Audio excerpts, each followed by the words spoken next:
Amigos, olá brasileiros, hoje quero responder perguntas sobre minha vida e sobre Brasil, Rússia. Primeira pergunta: qual é o maior mistério do Brasil que você não consegue desvendar? Maior mistério do Brasil para mim: como, como o Brasil ainda não foi destruído pelo Deus, pelos todos os pecados que acontecem aqui. Brincadeira. Na verdade, país como país, acho que o maior mistério foi para mim este mistério de caixa de água, porque brasileiros colocam caixa de água. Depois também foi um mistério para mim sobre indígenas, porque indígenas vivem na floresta, que eles fazem na floresta. E também foi muito mistério para mim sobre ocupações, muito interessante, porque quando eu falo para alguma pessoa na Rússia que aqui na São Paulo, pessoas podem ocupar prédio e a polícia não expulsa. Sim, expulsa, mas não sempre. E russos não entendem essas coisas. É realmente explosão de cérebro para russos. E outra pergunta. Você poderia falar sobre o humor da Rússia? Humor. E aqui eu tenho algumas frases de humoristas famosos. Por exemplo, uma frase muito engraçada que um humorista Mikhail Jwaniecki falou: um movimento desajeitado e você é pai. Essa frase é muito engraçada e na Rússia é muito famosa. Só para lembrar você, um movimento desajeitado e você é pai. Depois, ele também falou uma frase muito engraçada: o álcool em pequenas doses é inofensivo em qualquer quantidade. E também foi um político muito famoso, Mikhail Chernomyrdin. Ele falou frase muito humorista que se chama: queríamos fazer o melhor, mas saiu o de sempre. E isso nunca tinha acontecido antes e lá vem de novo. E também um clássico russo, Nikolai Gogol. Na verdade, ele foi escritor entre... Ele saiu da Ucrânia, mas vivia na Rússia e tem uma, ah, como dizer, desentendimento sobre ele, para que país ele pertence, mas russos acho que Nikolai Gogol pertence para a Rússia. Ele sempre escrevia muitas coisas sobre a Rússia. Uma vez ele falou que a Rússia tem apenas dois problemas: doidos e estrados ruins. Ah, segunda, outra pergunta: como foi o seu primeiro dia no Brasil? O que te chocou logo de cara? Ah, quando eu cheguei para o Brasil, eu cheguei para Rio de Janeiro primeiro. Acho que é aeroporto Galeão se chama. Isso aconteceu mais de 2 anos atrás. E eu lembro, eu já foi inverno na Rússia, muito frio. E quando eu cheguei na Rio de Janeiro, saio do aeroporto. Eu ainda estava no aeroporto e comecei a escutar vozes de pessoas brasileiros falando. E para mim começou a parecer que eu escuto palavras russas no meio de palavras brasileiras. Eu comecei a pensar que eu estou enlouquecendo. E depois eu saí para a rua e na rua este ar muito úmido bateu no meu peito, ar muito úmido, este abafado, úmido. E depois da Rússia, depois este frio, depois este gelo, né? Essa foi a experiência muito forte. E depois eu lembro que eu consegui sentar na ônibus e naquele tempo eu não sabia falar português nada.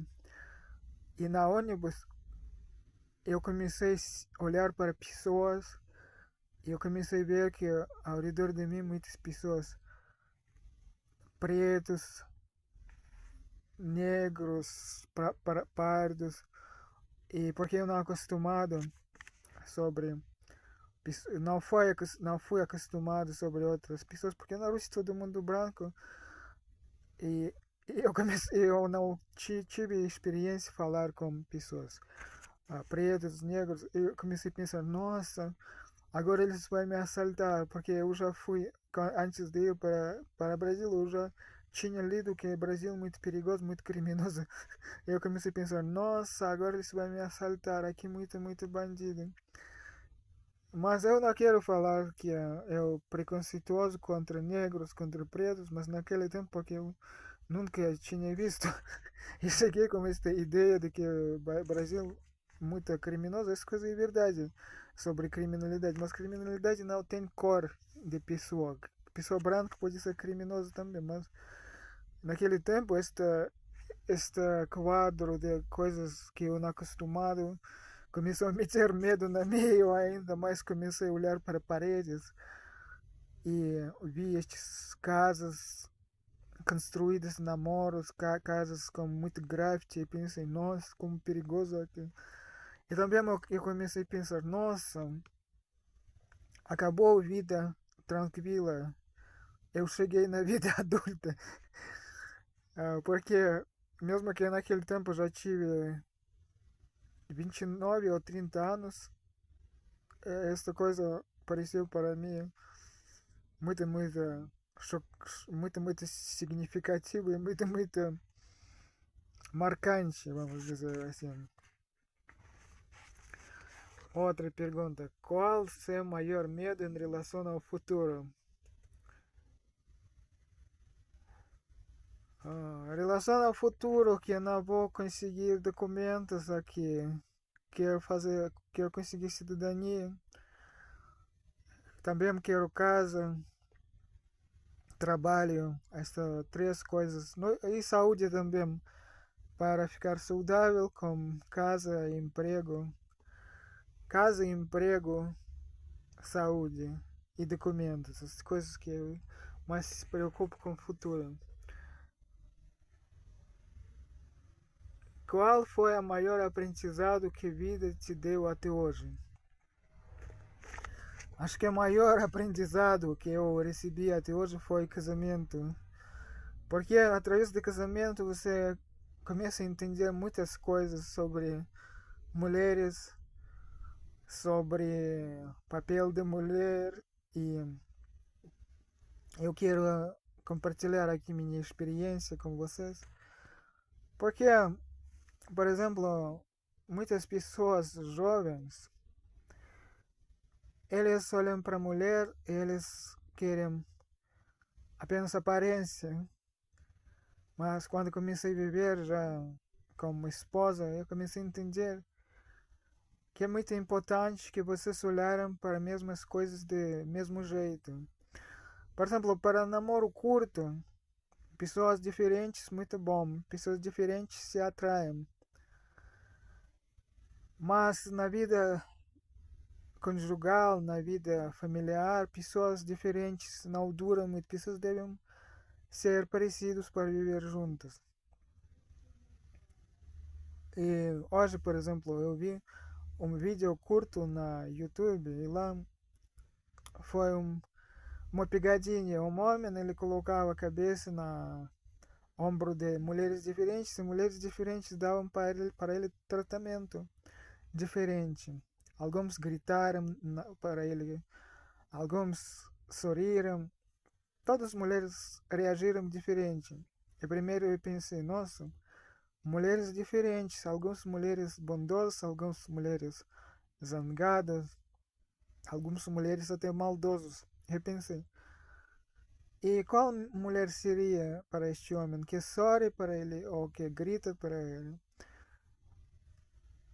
Não, não significa que a mulher que sorri realmente vai ficar para ele melhor. Melhor mulher para ele que é mais parecida com ele, para viver juntos. E por exemplo, se eu fosse agora mais jovem, já eu, em vez de correr atrás de mulheres bonitas, eu começaria a olhar para caráter de pessoas. E também eu pensei outra coisa, eu pensei, mas pode ser qualquer homem pode viver com qualquer mulher e não importa, apenas homem precisa se ajustar para a mulher. Mas depois eu cheguei para a conclusão que sim, você pode se ajustar para a mulher, mas até algum ponto. Melhor quando vocês são parecidos e quando vocês querem se ajustar um para o outro, mas quando vocês são diferentes não querem ajustar um para o outro, as coisas muito ruins. E por causa disso, muitos divórcios acontecem na Brasil e na Rússia também. Na Rússia acho que há até mais divórcios do que no Brasil. Você, você acredita em amor à primeira vista ou isso só existe em cinema? Eu acho que amor à primeira vista existe apenas em cinema. Antigamente eu acreditava, mas agora já não acredito. Porque mulher, mulher, você tem que sentir ela. Essa coisa você começa a chegar para esta coisa apenas depois de 40 anos. Infelizmente, homens chegam, pelo menos eu, mas muitos homens, eles olham para a aparência e para eles não importa. Mundo interior, cérebro da mulher, que ela pensa, que ela sente. Mas essa coisa mais interessante, todas as mulheres diferentes. E, por exemplo, agora eu já casado e eu às vezes tenho desentendimento, às vezes tenho dúvida até que se casei com a mulher certa, mas acho que não vou fazer divórcio, vou ficar com minha esposa. Mas, por exemplo, se eu saberia todo este conhecimento que eu tenho agora, eu com certeza olharia para mulheres com outros olhos do que agora, já depois do casamento. Mas vou viver com minha esposa porque acho que, mesmo que pessoas são um pouco diferentes, se pessoas trabalhar no casamento, se ajustar, essa coisa também pode remediar qualquer problemas no casamento. Por exemplo, às vezes você tem casamento feliz e você precisa pouco trabalho, mas às vezes você tem casamento com pessoa diferente. Minha esposa ela é brasileira, ela é muito diferente de mim. E por causa disso eu preciso fazer mais trabalho para ajustar o meu casamento. E por causa disso, muitos casamentos como estrangeiros acabam divorciando.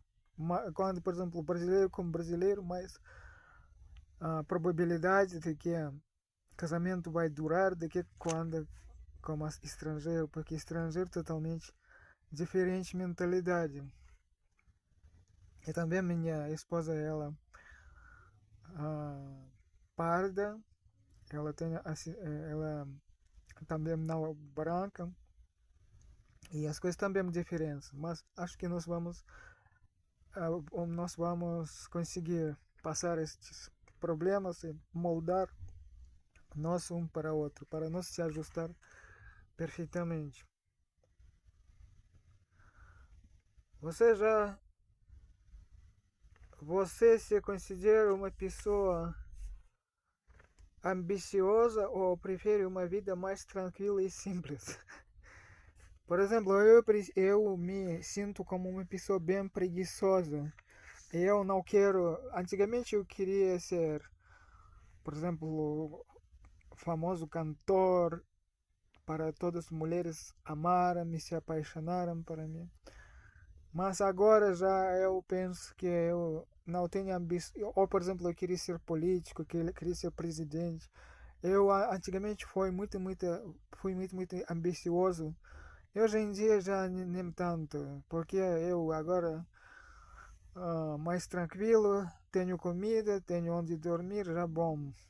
Mas claro que quero um pouco de dinheiro para a paz e ficar tranquilo na vida. E na verdade, pessoas ambiciosas, eles não são felizes.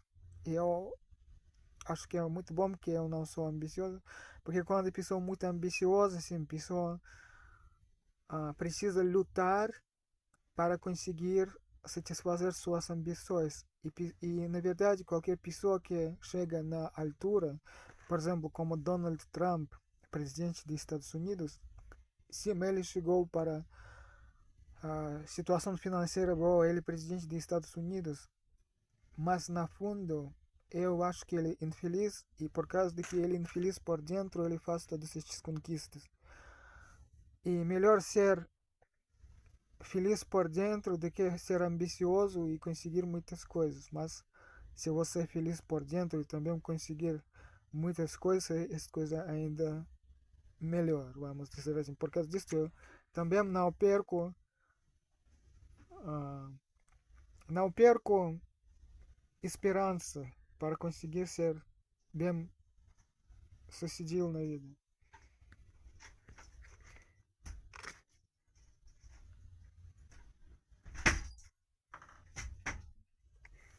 Por que mundo chato pra caralho? Mundo chato pra caralho, porque tudo fazer muito difícil na vida.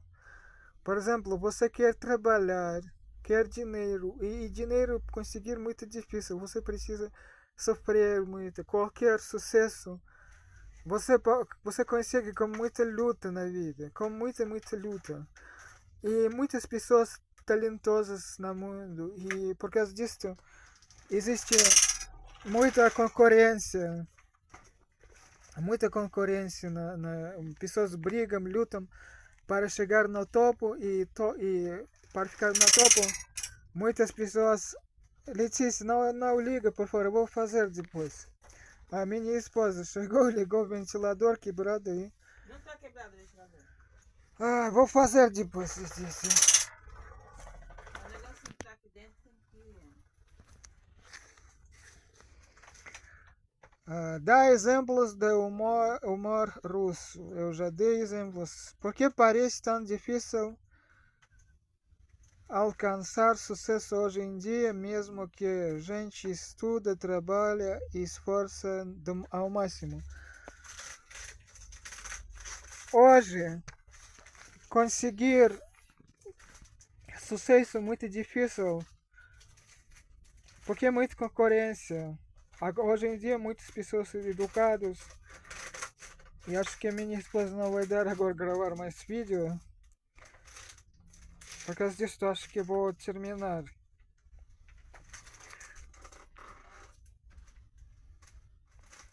Só tenho aqui uma pergunta última interessante. Por que existem guerras? Por que existem guerras? Responde para mim. Sim, realmente, a Rússia agora tem a operação especial militar e historicamente a Rússia sempre teve outros conflitos militares, até guerras, e participou da Segunda Guerra, Primeira Guerra Mundial. Essa coisa devido de que a Rússia está nesta posição na mapa e por causa da mentalidade de russos, por causa de brigas, por causa de que tem diferenças culturais entre pessoas, tem muçulmanas, tem cristãos, tem Ásia, tem Europa, tem lugar muito difícil onde se cruzam muitas culturas, onde se cruzam muitos povos diferentes e Rússia fica num lugar muito difícil, na verdade, onde na sul da Rússia tem muçulmanos, tem Europa tem diferentes pensamentos russos diferentes, também tem China e toda esta Rússia está num lugar difícil com pessoas difíceis, com culturas difíceis, e também por causa disso a história também influenciou esta coisa para a Rússia. Durante a história, o povo russo foi moldado conforme as coisas. Tá bom. Obrigado. Curte neste vídeo. Tchau.